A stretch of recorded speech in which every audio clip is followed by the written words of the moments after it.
হ্যাঁ, গড়িয়ার মোড়ে যদি আসো, গড়িয়ার মোড়ে আশেপাশে অঞ্চলে যদি আসো, তাহলে অবশ্যই আমার তরফ থেকে, মানে আমি ইমন ফ্রম ক্যালকাটা ব্লুজ, অ্যান্ড আমার তরফ থেকে রেকমেন্ড করবো রাজার আইসক্রিম পার্লার। কারণ রাজার আইসক্রিম পার্লারে রাজা খুব আনন্দ করে, আদর করে, যত্ন করে সবাইকে আইসক্রিম খাওয়ায়। এবং এখানে কী কী ভ্যারাইটিস রয়েছে একটু দেখিয়ে দিয়েছে।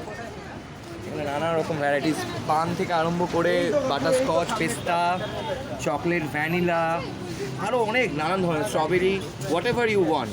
শুধু এই নয়, নানান রকমের আরও ইন্ডিভিজুয়াল বিভিন্ন কোম্পানির যে আইসক্রিম, সেগুলো পাবে তোমরা। যাদবপুর আইসক্রিম পাবে এখানে, যেগুলো ন্যাচারাল ফ্লেভারে, তাই তো?